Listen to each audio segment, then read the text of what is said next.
All right, we're back. Welcome back to Devarim. We are in the Torah portion. Shabbat Shalom if you're joining us right now for the first time. And we're in week 44, doing the second part of this wonderful journey through the last book of the Torah. Moses is giving a speech. It's an incredible speech. It's going to last 36 days. And I don't know if you've ever spoken for 36 days. I have not. But anyway, he's outlining the story, the recap of the journey through the wilderness. And there's a bit of a rebuke here for the children of Israel saying, don't muck it up, guys. Let's go in. We want to go in. I'm not allowed in. You can go in, but I'm responsible. So let's get you through and trusting God to go through. So we've read through to chapter 1, verse 8. We've read through that far. So let's read on, and I might get Natasha, if you could read chapter 1, verse 9 through to 18, please. I said to you at that time, I can't bear the responsibility for you on my own. The Lord your God has so multiplied you that today you are as numerous as the stars of the sky. May the Lord, the God of your fathers, increase you 1,000 times more and bless you as he promised you. But how can I bear your troubles, burdens, and disputes by myself? Appoint for yourself wise, understanding, and respected men from each of your tribes, and I will make them your leaders. You replied to me, what do you propose to do? What you propose to do is good. So I took the leaders of your tribes, wise and respected men, and set them over you as leaders, commanders for thousands, hundreds, fifties, and tens, and officers for your tribes. I commanded your judges at that time, hear the cases between your brothers and judge rightly between a man and his brother or his resident alien. Do not show partiality when deciding a case. Listen to small and great alike. Do not be intimidated by anyone, for judgment belongs to God. Bring me any case too difficult for you, and I will hear it. At that time, I commanded you about all the things you were to do. Excellent. Thanks, Natasha. So here we go. And it's worth just stopping on this just for a minute because he recaps as to why he assigned elders and judges. And it's worth saying this because many of us here on the Torah portion, I don't know if you realize this, many here are pastors, many are leaders, and we just want to give good counsel here about, you'll notice that the partiality is the thing that he seems to bring forth here. He reminded the Israelites that he had ordained judges and elders, and he knew he was going to die, and he wanted to make sure that people would respect the authority of his successors. And we got to go back to Exodus chapter 18. I'll just read it for the sake of time. Verse 21, where he appoints this, he says, furthermore, you shall select out of all the people able men who fear God. Now, if you're a pastor or a leader, and many of you have churches, this is a bit of a, an idea of how, can pick your leaders. By the way, let me just say this one from leader to leader. Just because someone has natural leadership does not qualify them for spiritual leadership. Just because someone's got great talent at drawing people and seems to know how to speak well and, has a natural sort of charisma, please don't mistake that for being a spiritual leadership requirement. Sometimes the person that God's chosen as a spiritual leader doesn't necessarily have all of those things that you think. But what he does have is God's touch upon his life to be a spiritual leader. And I've seen it so many times. You have too. I don't even need to expound on that. Furthermore, select out of all the people able men who fear God. And that would be able men and women, by the way, who fear God, men and women of truth, those who hate dishonest gain. And you shall place these over them as leaders of thousands, of hundreds, and of fifties and tens. And Rashi says, this teaches us that the Israelites were troublesome people. And I love how it's okay for a Jewish person to say this. I wouldn't say this, but a Jewish person can say of their own people, they're troublesome people. If one person saw his opponent in a lawsuit about to win, he would say, I have other witnesses to bring more evidence to introduce and exercise my right to add judges to your tribunal. So he also says the Israelites were heretics. I couldn't say it, but a Jewish man can say this, especially as a rabbi. He said, if Moses was early leaving his tent, they would say, why does the son of Amram leave so early? Perhaps he's not at ease inside his house. Something problem with having an argument with the wife? If he left late, they'd say, why does the son of Amram not leave early? What do you think? He's probably sitting and devising evil schemes against us, and he's thinking up plots against us. So they're troublesome people, says Rabbi.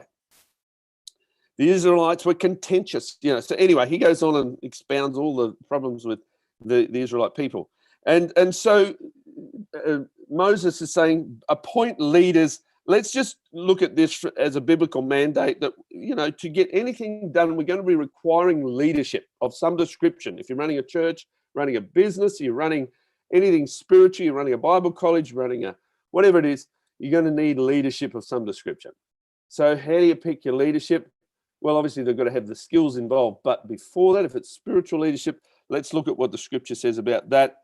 Elders, let's look at it. 1 Timothy chapter 3. I'll get Pastor Lynn to read this one. Lynn, this would be close to your heart. You've probably been through this 1,000 times yourself. 1 Timothy chapter 3, verse 1 to 7. And Dean, if you could read the Didache, chapter 15, verse 1 to 4. Okay, Lynn, when you're ready. 1 Timothy chapter 3, verse 1 to 7. 1 to 7. Yeah, 1 to 7.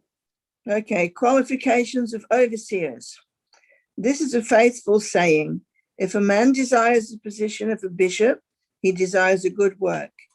A bishop then must be blameless, the husband of one wife, temperate, sober-minded, of good behavior, hospitable, able to teach, not given to wine, nor not violent, not greedy for money, but gentle, not quarrelsome, nor covetous, one who rules his own house well, having his children in submission with all reverence. For if a man does not know how to rule his own house, how will he take care of the church of God? Not a novice, lest being puffed up with pride, he fall into the same condemnation as the devil. Moreover, he must have a good testimony among those who are outside, lest he fall into reproach and the snare of the devil. Thanks, Lynn. That's spiritual leadership. There's some clear guidelines on that. When we used to run elderships, I used to take our elders through these and make sure that they lined up with these. Thank you, Dean. I threw that one at you as a challenge, and I know that you've already fulfilled it. Didache 15, 1, 2, 4. I have not fulfilled it. I'm looking on the Torah portion page for it, and I cannot find it. It'll be on the resource page, but that's okay. Why don't I read it? Let me read it. That's okay. These will be a bit easier to find soon. Didache 15:1. Appoint for yourselves, therefore, bishops and deacons worthy of the Lord, men who are meek, not lovers of money, true and approved. For unto you they also perform the service of the prophets and teachers. Therefore despise them not, for they are your honorable men along with the prophets and the teachers. So we're looking at spiritual requirements here of leadership. And then he goes on and he begins to outline the impartiality and partiality amongst men in leadership, in justice, in judgment, equals the fear of man. If you're afraid of people, then you will be partial in your judgment. If you're not fearful of men, you won't be impartial. Moses commands the heads of the Israel not to show partiality. And that means preferencing one particular party over another one, giving them what they want to hear out of fear rather than just an impartial response. Treating the wealthy, for example, with respect, while treating the poor with disrespect demonstrates the fear of man and the practice of partiality. It's not allowed. Or giving a deference to the poor out of pity instead of ruling justly is also a partial. That is not an impartial judgment. Rashi wants to weigh in on this one. Shall we listen to Rashi? Let's hear what he says. You shall not favor persons in judgment refers to the person who appoints judges, that he should not say so-and-so is handsome or strong, I'll appoint him as a judge, or so-and-so, he's my relative. I'll appoint him as a judge in the city, even if he's not expert in the laws, and consequently he condemns the innocent and acquits the guilty. It's what we've just been saying. Just because you're a natural leader or a relative does not make you an appropriate spiritual leader. God says, I'll hold it against the one who appointed him this judge, as though he himself had shown partiality in judgment. You shall hear the small just as the great. A case regarding a small coin should be as important to you as a case regarding 100 mina, which is a very large sum, so that if the former is presented before you first, do not postpone it for the last. It basically, we have what's called small claims court. This does not apply in the scripture. It shouldn't be a small claims court. All should be tried equally. Another explanation, the Targum says, the words of the small you shall hear like the words of the great. You shall not say, this is a poor man and his friend opponent is rich, and it's a mitzvah or commandment to support him, the poor man. In other words, in this case, you're supporting the poor man and thus he will be supported respectively by the rich man. You can't do that. It's impartial. You've just got to be, sorry, that's partial. You must be impartial. There's another great little story here. It's a good one because you wouldn't have thought of this in judgment, but listen to this one. An impoverished widow once came to the Beit Din, the courthouse of the great Rabbi Yehoshua of Kutna. She was weeping bitter tears. She begged him to summon to the court a man she accused of having wronged her.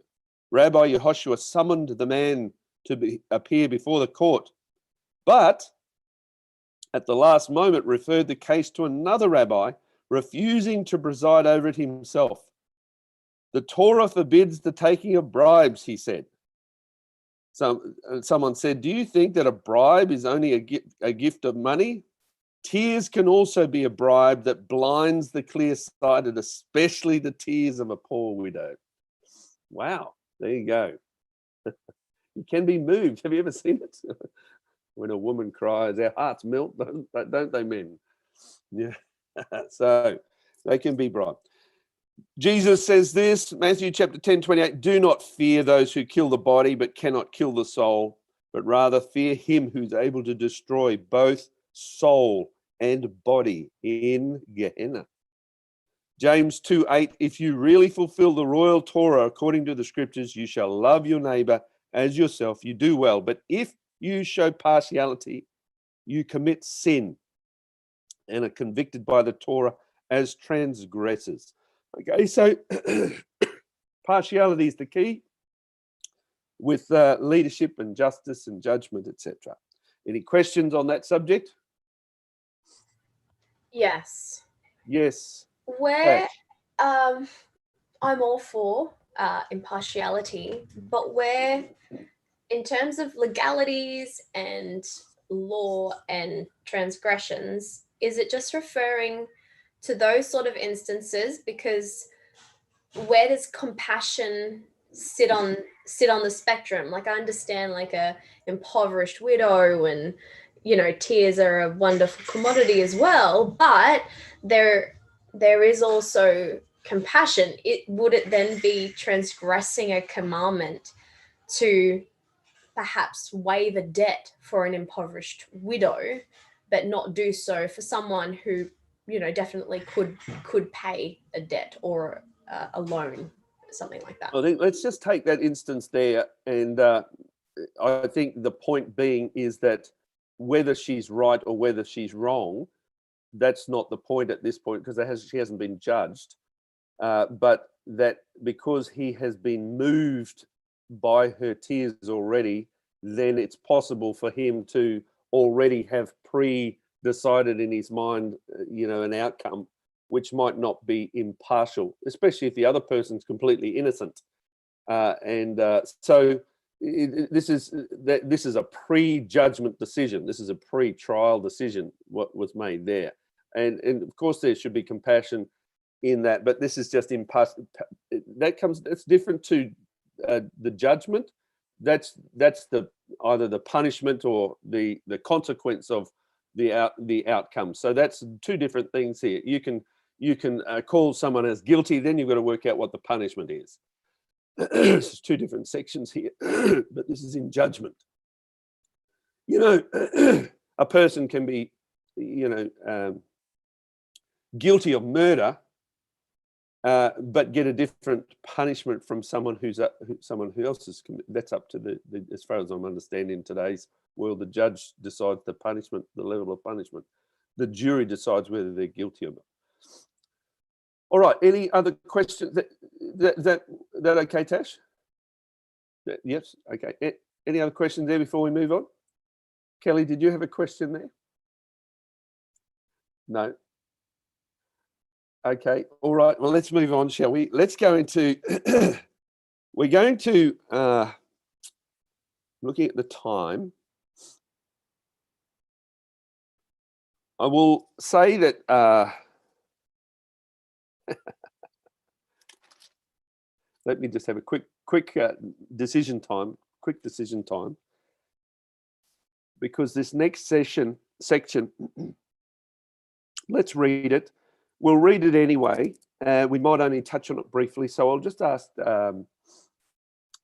Let's see here. Abigail, are you able to read in your quick voice Deuteronomy chapter 1, verse 19 through to 33? Crisp, clear, and a little quick.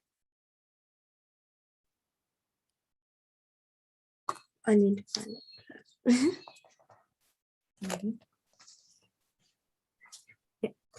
Then, just as the Lord our God commanded us, we left Mount Sinai and traveled through the great and terrifying wilderness, as you yourselves remember, and headed toward the hill country of the Amorites. When we arrived at Kadesh Barnea, I said to you, "You have reached the hill country of the Amorites that the Lord our God is giving us. Look, he has placed the land in front of you. Go and occupy it as the Lord, the God of your ancestors, has promised you. Don't be afraid, don't be discouraged." But you all came to me and said, "First, let's send out scouts to explore the land for us. They will advise us on the best route to take and which towns we should enter." This seemed like a good idea to me, so I chose 12 scouts, one from each of your tribes. They headed for the hill country and came to the valley of Eshcol and explored it. They picked some of its fruit and brought it back to us, and they reported, "The land the Lord our God has given us is indeed a good land." But you rebelled against the command of the Lord your God and refused to go in. You complained in your tents and said, "The Lord must hate us. That's why he's brought us here from Egypt to hand us over to the Amorites to be slaughtered. Where can we go? Our brothers have demoralized us with their report. They tell us the people of the land are taller and more powerful than we are, and their towns are large with walls rising high into the sky. We even saw giants there, the descendants of Anak." But I said to you, "Don't be shocked or afraid of them. The Lord your God is going ahead of you. He will fight for you, just as you saw him do in Egypt." And you saw how the Lord your God cared for you all along the way as you traveled through the wilderness, just as a father cares for his child. Now he has brought you to this place. But even after all he did, you refused to trust the Lord your God, who goes before you looking for the best places to camp, guiding you with a pillar of fire by night and a pillar of cloud by day. Thank you very much. It's so well read. Thanks, Abigail. It's really lovely. All right, so I'm going to continue on there, and we're going to read through till the end of the chapter. I'll get Jay. Jay, could you, go and check out Jay's teen takeaway. A wonderful lesson, that one, Jay. Take us through to the end of the chapter. Thanks. Verse 34. When the Lord heard your complaining, he became very angry. So he solemnly swore, "Not one of you from this wicked generation will live to see the good land I swore to your ancestors, except Caleb, son of Jephunneh. He will see this land because he has followed the Lord completely. I will give him and his descendants some of the very land he explored during his scouting mission." And the Lord was also angry with me because of you. He said to me, "Moses, not even you will enter the promised land. Instead, your assistant Joshua, son of Nun, will lead the people into the land. Encourage him, for he will lead Israel as they take possession of it. I will give the land to your little ones, your innocent children. You are afraid they would be captured, but they will be the ones who occupy it. As for you, turn around now and go back into the wilderness towards the Red Sea. Then you confessed, we have sinned against the Lord. We will go into the land and fight for it, as the Lord our God has commanded us. So your men strapped on their weapons, thinking it would be easy to attack the hill country. But the Lord told me to tell you, do not attack, for I am not with you. If you go ahead on your own, you will be crushed by your enemies. This is what I told you, but you would not listen. Instead, you again rebelled against the Lord's command and arrogantly went into the hill country to fight. But the Amorites who lived there came out against you like a swarm of bees. They chased you and battered you all the way from Seir to Hormah. Then you returned and wept before the Lord, but he refused to listen. So you stayed there at Kadesh for a long time. Right, thank you, Jay. Yes, and they spent their 19 years, the rabbis say. So this is this is a recap. We've done this not that long ago about the 12 spies, and I call it the spurning of the land. It's a great word. That's the sin. The sin wasn't the spies going out. The sin wasn't the spies coming back. They brought a bad report, but it was when the people believed it that they spurned the land. In other words, we don't want the land. It's like this is an inheritance that's passed down and down and down and down for 470 years. And when it's time to take the gift, they say, no, we don't want it. We want the idol land, the idol worshipping land. We like the leeks and the onions and all the good stuff back there. Give us a kebab. We'll be happy with that. Forget the moo marble 9 steak with the beautiful broccoli and everything on the sides. We want the kebab with the garlics and the onions and the leeks. But we want the idol with it. No. So this is like in your face, God. Well, he said, all right, well then you're not going in. You don't appreciate this. You're all going to die. You're all going to die. It sounds like a horror. You're all going to die. And the traditional, I was having a talk with John about this the other day. Once a year on Tisha B'Av, when this actual rebellion happened, the quota for people, men who turned 60, died on that day. And it works out to be about 15,000 a year for 40 years. Is that right? Is that 600,000? Someone can do the maths. I think Cam's the expert in maths. Yeah. Jesse's already put the thumbs up. It's 600, so 15,000. So no one died for the rest of the year, but on Tish B'Av, with the 9th day of the 5th month, 15,000 men who are age 60 all died. Bang. So imagine having to bury them. That was sort of like a day you weren't looking forward to if you're 60. So that happened every year for the 40 years.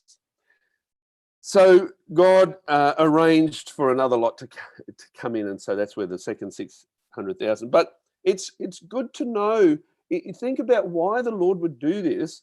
He's promised you something. It's good. He knows it's good. He knows it's good for you. He wants you to have an inheritance. And if you spurn that inheritance, all he has to do is, okay, I won't give you the gift. You don't have to have the gift. And you've just lost the prize. You lost it because you're afraid. There's a giant in front of you, an obstacle in front of you. Gosh, you might have to do a bit of hard work to get there. You might have to get up a bit earlier in the morning.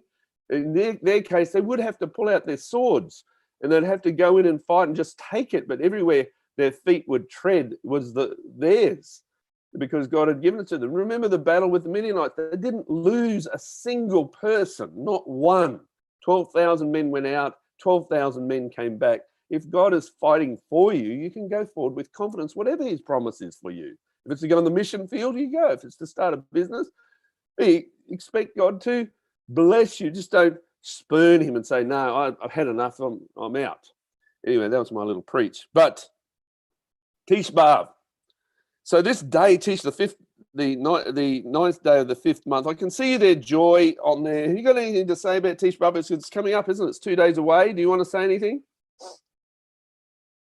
Their joy? I can just see your name. Johnny, that's me you're asking. Yes, Joy. What do you want to say anything about Tish B'Av?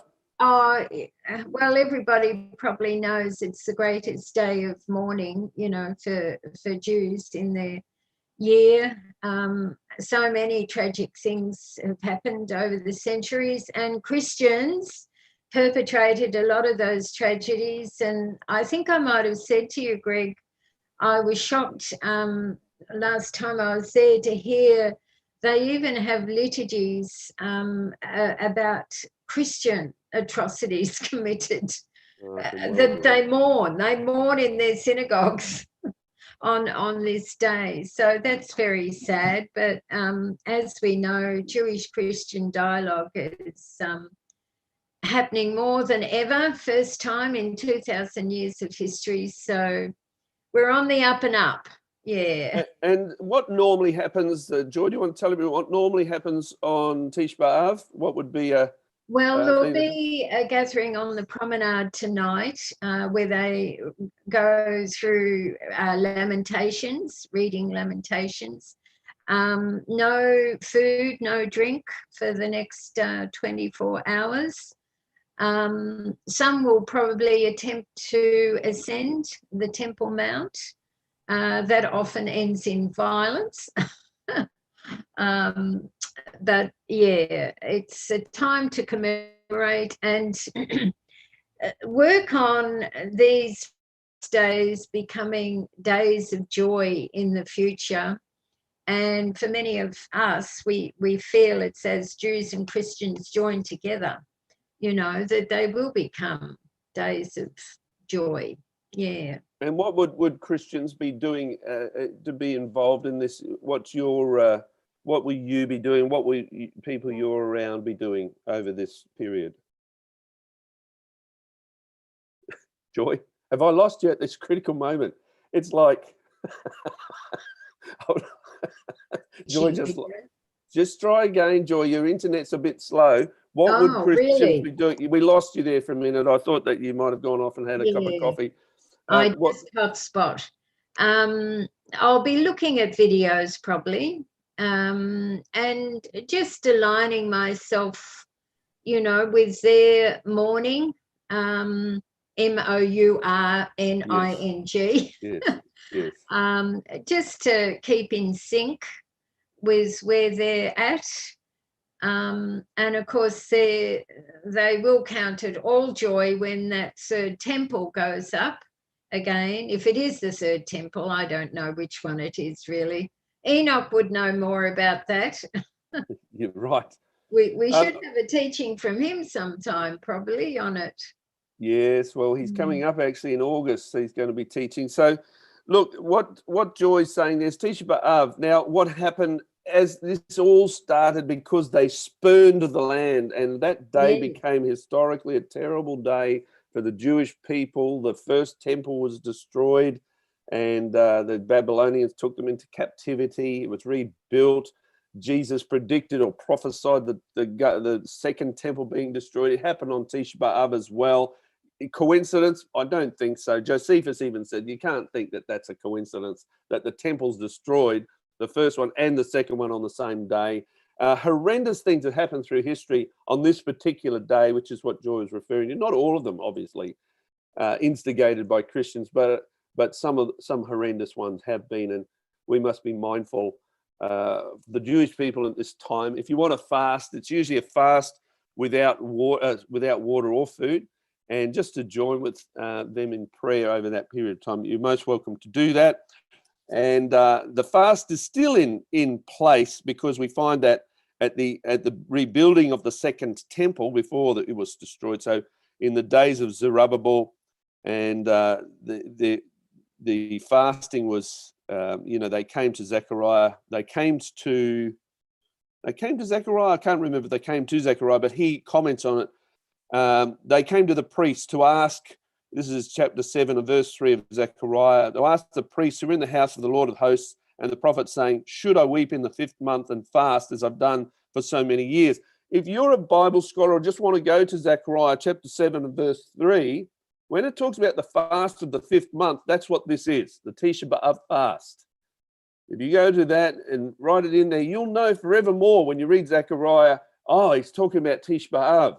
This is the day when the Jewish people have suffered greatly, and they fast on that day, and they have fasts in the 4th month, the 5th month, the 7th month, which is Yom Kippur, obviously, in the 10th month, commemorating the Babylonian siege. So you can be involved in all of those sort of things. We're going to move over that just at the moment because that's more commentary. And Moses is sort of giving them a bit of a rebuke here for their slander, their own bitterness, etc.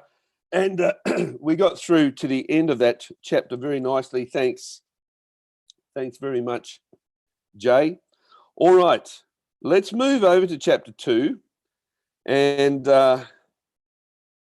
let's have a look there.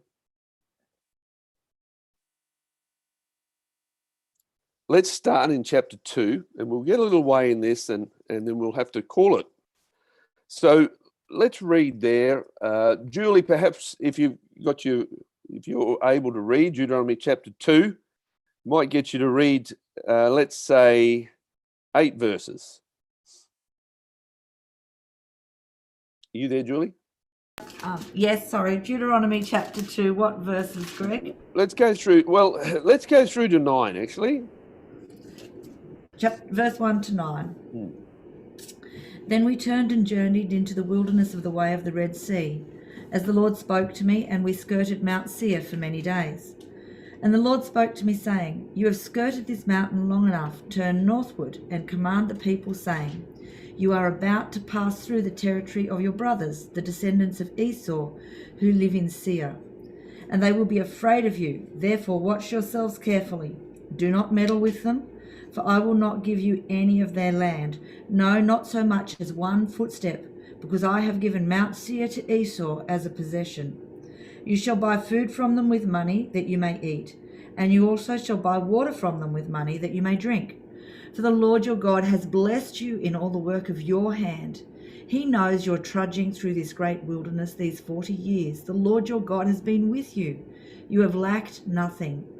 And when we passed beyond our brothers, the descendants of Esau, who dwell in Seir, away from the road of the plain, away from Elath and Etzion, Geber, we turned and passed by the way of the wilderness of Moab. Right. Just hold it right there. Thanks very much. Then we go to the screen. Now, let me just show this, because for those that you want to know how this is all happening, here is, now the children of Israel came out of Egypt, across the Red Sea, down here to Mount Sinai, and then they started to move up here. This is the Gulf of the Arabah. This is still the ocean here, the sea. There's Elat here. So this is that's current day Elat there. So this is where Aaron passed away, and Kadesh Barnea, you can see it's sort of halfway between everywhere, the Dead Sea, the ocean, let's just say the Red Sea. There's the Red Sea Gulf over here, but this one here. Is that the Red Sea there, Joy, where I'm pointing? Is that Elat on the Red Sea? It is, isn't it? Joy? Hello? Okay. And Yes. Yes. Got Thank to you. find the unmute button. Yeah, no, that's all right. I was just checking myself because we haven't got the full map here. So now what happened is they're supposed to go in there. That's how they're supposed to go into the land. But now they're going to backtrack. Now, this is where the preachers say they went around Mount Seir. This is what they're talking about, going around Mount Seir, not Mount Sinai. They're going around Mount Seir. There's Mount Seir. So they're traveling back down here, actually through where current day Elat is. And then they've got to come up here. Now, you'll notice as they're traveling back up here, 2.5 million people. Don't imagine this happens easily. But there's Edom. Jay, you were saying this the other day. Who is Edom? Who is Edom? Sorry, I can't see you because it's Esau. This is what he's saying now. You're going to be passing through Esau. You're actually going to be passing through his land. You're not to touch the land. You're not to inhabit it. You got to walk through, basically gently walk through it, because you have no possession there. You don't have any of this land. It was given by me to Esau. And as you go through this land, you can you are to offer to buy their water and buy food from them all the way up here. You're basically, you've got to stop drinking from the rock that's following you through the wilderness, and you've got to essentially supplement your manna with food at full retail price from your brother Esau. Bless them. One thing the Jewish people, the Israelites, had was plenty of money. They had no stores to spend it at. So they were very wealthy because they'd taken the gold and silver from the Egyptians, and they're moving up in this fashion. And Julie's got us right up to verse 8, which is they're now crossing over into Moab territory. Who, while I'm just still on the screen, would like to shout out who Moab is and how is he related to the whole story? Who's Moab? Who is Moab? Just someone yell out who Moab is. Lot's descendants. He's a descendant of Lot. He's actually the son of Lot. It was an incestual relationship with his daughter, but he was nonetheless a descendant of Lot. And so God had promised him an inheritance, and this was his inheritance. So guess what? We're going to read as we go through here, the children of Israel not to touch this land either. Now, they're not to provoke them to war. However, we find out in a minute as we read that they did something else instead. So I'll just keep the map up there and let's read on. I'll get Julie, if you could continue from 9 through to verse 14. Okay. Then the Lord said to me, do not harass Moab, nor contend with them in battle. For I will not give you any of their land as a possession, because I have given Ar to the descendants of Lot as a possession. The Emim had dwelt there in times past, a people as great and numerous and tall as the Anakim. They were also regarded as giants like the Anakim, but the Moabites called them Emim. The Horites formerly dwelt in Seir, but the descendants of Esau dispossessed them and destroyed them from before them, and dwelt in their place, just as Israel did to the land of their possession, which the Lord gave them. Now rise and cross over the valley of Zered. So we crossed over the valley of the Zered, and the time we took to come from Kadesh Barnea until we crossed over the valley of the Zered was 38 years, until all the generation of the men of war were consumed from the midst of the camp, just as the Lord had sworn to them. Now, look, have a look at this, folks. Just have a look at this. Kadesh Barnea, from Mount Sinai, which is down here, to Kadesh Barnea is an 11-day journey, which they traversed, according to Rashi, in 3 days. And then it took them, now from here, down here, and up to here, took 38 years. Sorry, the other 19 years. This journey here took 19 years. My goodness, they were 19 years there, and this took 19 years. Gosh, that's a slow traversing of the land. Now, again, they're coming up here. Now, let's just swap maps here. And I'll go to this one. Believe it or not, I got this one off Google. Now, Google didn't have what I've marked on there, but you're going to see that as I go in a bit closer, you'll see all the key areas, but they're coming up here, and you'll see it mentioned they crossed the brook Zered. There's the brook Zered, and they're on their way up to Ar, and that's the border of Moab. The top border of Moab is there in the river Arnon. Now let's look at these couple of places, because I've got pictures of them. The current day, there's the brook Zered. You can go there, and it's a beautiful place, but you can see it's a bit of to get down and through here. They must have found a place to be able to get down across. But look at that beautiful area. It's a tourist spot today in the land of Jordan. And then they continued on to Ar. Now, this is the river Arnon. And where did that just pop up to? I'm not too sure. There it is there. And isn't that beautiful? So this is the top border of Moab. This is in the middle of the wilderness, but these beautiful wadis with plenty of water, and that's the river Arnon, the top border of the river of the land of Moab. So that's up there. So essentially, that is up here. The Arnon Gorge is up there. And then they started to make their way across this way and had to cross. And you might remember there was a couple of battles with some giants in there. And you may have remembered this picture before. And this is the Arnon Gorge, which is the one where the rabbis say the two tops of these mountains closed in towards each other, and the children of Israel crossed over on the top of these. So there's a couple of things there to think about. Back with you here. My face is back with you. But what's happening here is they're not allowed to stop. They're not allowed to pillage the land. They're not allowed to cause any dramas. And yet, in this particular place, in the journey of Moab, they did. They're not permitted to engage the Moabs in war because Moab technically is a relative. It's a distant cousin, Lot and Abraham. Lot was the nephew of Abraham. These are his descendants. And of course, the children of Israel are the descendants of Abraham through the line of Isaac and Jacob. And they're not to provoke them, except that they did. They provoked them. And what they did, because Moab was so frightened, they were frightened of the Israelites. Imagine 2.5 million, 600,000 fighting men. This is when Balaam was trying to pronounce a curse and was not able to do so. But one thing, there were certain residents in this land. Have you noticed it's mentioned a couple of times now? Not so much the Esauites, the Edomites, not so much the Moabites, and we're about to move into Ammon. Have you noticed that there's a certain group of people that keep being mentioned? What are they? Does anybody notice that?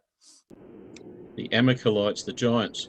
The giants. Okay, so we're seeing this business of the giants. This is where all the giants were.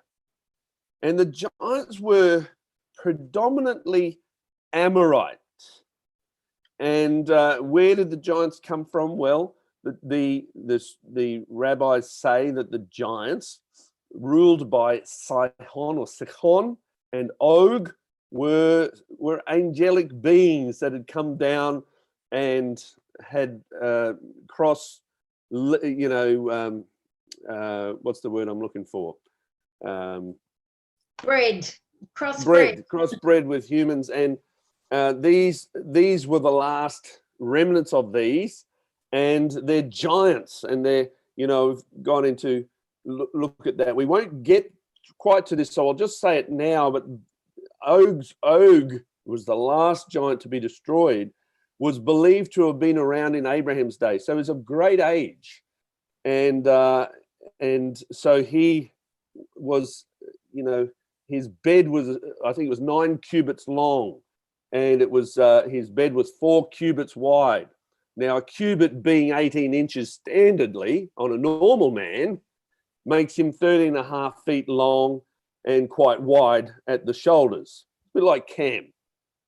It's quite wide at the shoulders, but 6 foot wide and 13.5 foot long. But Rashi goes on and says, no, that's a cubit according to a normal man. His bed was measured by his own size. Now, if he was a giant, then his cubit was obviously more than that. So they're thinking of he's a huge individual. It's interesting reading. Yes, Leon's got a comment. I knew someone would have a comment. I did pick up during the week that, I'll call it an urban myth, is that he clung to the outside of the ark. Right. To this point. That is true. That is true that is a story, and that he clung to the outside of the ark for that entire period of a year. So I don't know. Look, listen. Here's Og. Moses was afraid of him. Why would Moses be afraid of him if there was not some element of this man being a renowned warrior? Because it says, God said to him, don't fear this man. Whereas obviously Moses was afraid. Anyway, I just want to point out as we go through here that there are different groups of what's called Rephaim, which are the Hebrew word for giants. And in Edom, we've just passed through Edom in the south. They're called Horites. This group of giants is called Horites. When they get to Moab, they're still giants, so they're still Rephaim, but they've got a different name when they get to Moab. They're called Emim. Remember Julie read that? Emim. They're called Emim. They're part of this group of giants. I think you named it. What did you say, John? You said they were what? I said Amalekites, but I know that's not quite right. Yep. Right. Okay. So the Anakim's another group of giants was down in the Philistine territory in Gaza, of which Goliath was one of 4 brothers of sons of Anak. But they're these giants that pockets of them around the place seem to be of this same race, if you like. And when we get up into the land of Ammon, you'll find they've got a different name up there. They're called, well, let's read it, because Julie, why don't you continue doing a good job so far? So where did you get up to? 14? Why don't you read through to 25? Okay. I was reading ahead, so I have to turn back. For indeed the Lord had sworn to them. For indeed the hand of the Lord was against them to destroy them from the midst of the camp until they were consumed. So it was, when all the men of war had finally perished from among the people, that the Lord spoke to me, saying, This day you are to cross over at Ar, the boundary of Moab, and when you come near the people of Ammon, do not harass them or meddle with them, for I will not give you any of the land of the people of Ammon as a possession, because I have given it to the descendants of Lot as a possession. That was also regarded as a land of giants. Giants formerly dwelt there, but the Ammonites called them Zamzummim, a people as great and numerous and tall as the Anakim. But the Lord destroyed them before them, and they dispossessed them and dwelt in their place, just as he had done for the descendants of Esau, who dwelt in Seir, when he destroyed the Horites from before them. They dispossessed them and dwelt in their place even to this day. And the Avim, who dwelt in villages as far as Gaza, the Caphtorim, who came from Caphtor, destroyed them and dwelt in their place. Rise, take your journey and cross over the river Arnon. Look, I have given into your hand Sihon, the Amorite king of Heshbon, and his land. Begin to possess it and engage him in battle. This day I will begin to put the dread and fear of you upon the nations under the whole heaven, who shall hear the report of you, and shall tremble and be in anguish because of you. Thanks, Julie. So we're getting an idea that this is the region of giants, and it also refers to this group. I like this name the best. I don't know if you like this name the best, but I'm thinking of starting a new Marvel movie with the Blood Avenger versus the Zamzummim. What do you think of this? We should start this with these great giants with the Z on them, Zamzummim. The Horites with this great H on them, you know, and what were the other ones? There were the Horites and the Emim. We should have the Emim. You know, they're not quite as big, but you know, wow, what a movie! What a story this is. The land of the giants, we can call it. And the children of Israel. Remember that the Israelites were quite small. The average height of an Israelite, they reckon, was 5'6". So you've got the 5'6", and then guys that are at least, let's say, 13 feet. What's that? What's that in meters? Anybody? 4 meters. 4 meters. Are you kidding me? 4 meters tall. That's nearly double the size of the normal, you know, ceiling height. 4 meters tall versus 5'6". What a story! As the children of Israel come into this land with all the giants, you can see why the spies did say there are giants in the land. They did see these giants in the land. What's God's message to this? The giants are sitting where you're supposed to be. That's where you're supposed to be. So you're going to have to remove them, and you're going to have to trust me to remove them. So that's going to happen in our lives. It's just going to happen. There are going to be obstacles. There's going to be giants. It's going to be, the bank won't give me a loan for this. I've never owned a house. How am I ever going to own a house? You know, I want to go into the ministry. I feel God calling me into there, but how I can't speak. I'm not really, you know, don't know the word enough or whatever it is. These are obstacles. And God's calling you to break through those obstacles. If he's called you, step forward. Go forward. Now, Sihon, we'll read now, and we're sort of running right to the edge of time anyway. Sihon, king of the Amorites in the region of, you know, just they're basically the protectors of the land of Canaan, Sihon and Og. And we'll see that Moses comes in and is able to destroy Sihon. We've already studied this a few portions ago. And then he goes in and his most feared enemy, let's just say Og, in the land of Bashan. Let's just see if I've got a map here with Bashan, because this is prized territory. Just make sure I've got a map of, let me look here. Let's go, let me just share. We look where we're talking about, and you can probably relate this to where this is in modern days. So here's the Sea of Galilee. So the children of Israel have come all the way down here, and then they've come all the way back up here, crossed Zered. They've moved up. They got to Ar, which was the northern boundary of Moabites. They crossed the Arnon Canyon there. They moved through the land of the Ammonites. They destroyed Sihon, who was here. And then they moved north and they destroyed Og. Og is up in this region here. Even on this map, you can see it's quite green. Now, who knows what that modern land is called? Anybody know what that is called in modern terms? Today's land? Anybody?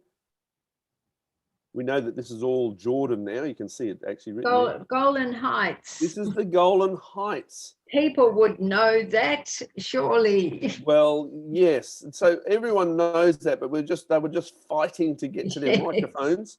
So this is lush area. You'll see it written in Psalm 22. I think it's Psalm 22 when Jesus quotes that the bulls of Bashan have come against me. But what it is, it's wonderful grazing land, incredibly rich, beautiful valleys and what have you. So this is prime land, and Og was located up in this region up here. It ended up being the territory that the half tribe of Manasseh took this block of land here. The other half of their tribe were on the other side. And these portions were taken up by Gad and Reuben, not infringing on Moab or Ammon. So there was, somehow they weaved their way in there. So we've got this journey has taken the children of Israel up here. They defeated Og. Now they've moved back. Moses is still speaking retrospectively. They're all camped in this very important region here, about to move into the promised land. I just am going to finish off this session by asking you a couple of questions. And whoever wants to answer can answer this. But I'm going to ask, how would you feel if you were poised to cross? You're sitting in this land. The Amorites have been defeated according to the prophetic word. What's going on in your heart as you're about to move into this promised land, knowing that this is the fulfillment of the Abrahamic covenant physically, and you've got a battle ahead of you? Just what would you be feeling? Talk to me about this just for the last couple of minutes. Great excitement. You'd be excited, Leon. What would you, anything else? Just great excitement. Why would you be excited? I'd want to bring it on, knowing that you're going to come out on top anyway. Bring it on. You sound like Caleb. I'm giving you Hebron. So, anyone else?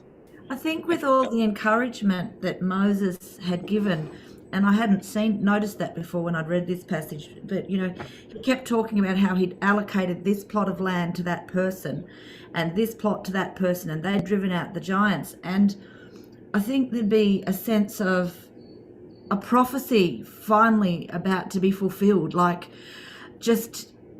I think it's deeper than an excitement for me.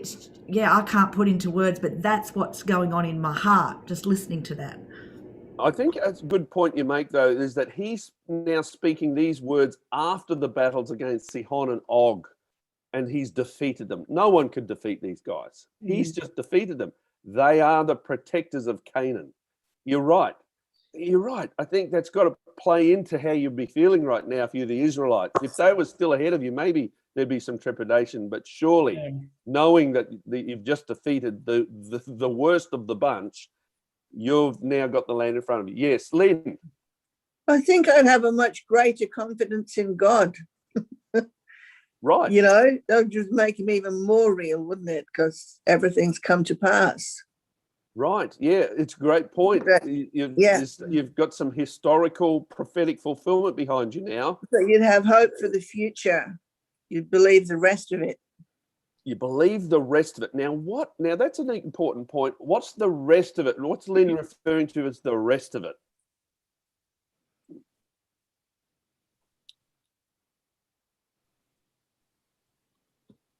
The individual battles, the division of the land and possessing their land, each tribe. Their land, possessing their land. It's their land. They know it now, don't they? It's like got to be in your head. It's like, there it is. There's nothing left except we've just got to go and take. Yes, Beth? Greg, as we were discussing this, I thought, particularly in the women, I think there would have been an excitement and also a feeling of trepidation. And I thought of the early Australians that came out here, willingly came out, not the convicts. And, you know, I've read a lot of books and there was excitement, particularly amongst the men, but there was that intrepidation in the women, wondering what they were going to face, thinking about their children, all of these things. And that has also been going through my mind. Yes, I think they would have had a great faith in their God because they'd seen him fulfill so much. But I still think there would have been that almost like an uneasiness. Yes. Yes. Yes, I hear you. Yes, Kelly? Yeah, I've just been sitting here talking with Cam, and I think it's easy for us to sort of talk, you know, we're so many years after this event and we're reading and we know what happens in the long term. And I sort of tend to side a bit definitely with what Beth is saying. I think there's this, okay, God has shown himself so many times what he can do and he only wants to love on them. But we've still got to go into this promised land, which is flowing with milk and honey, but there's also other people there and God will prevail if we only trust, but there's still that reality of we've still got to trust. So I think it's, I think it's kind of easy to sort of say that because I think if we put circumstances in our life, and try and put a parallel to it, do we do that? Do we actually do that in our daily? You know what I mean? So I don't know what it's worth. Yeah, Cam, you've got to say thanks, Kel. Yeah, great point, great perspective. Well, it's easy to sit here in our lounge with a cup of tea and get all tough and brave, but I think isn't it representative of life? Like it's already rigged in our favour from the Lord, and do we have the faith to believe and step through and walk through it? Yeah, that's a great point, and we've got to make that analogy as well. Glenys? I had exactly what Beth had, but it's like someone gives you a prophetic word and you're not always game to walk into that. You're not really sure when it is or whether you're doing the right thing, it's the right time. And I believe it's sort of like that. Okay, great. Thank you, Glenys. Yes, Jay. Well, looking maybe less from the Israelites' point of view, but through even past where we've read, Moses' whole history is totally focused on them going into the land. I guess probably because he won't be there with them to get them across. So he's trying to do everything he can with his words to get them across after he leaves them.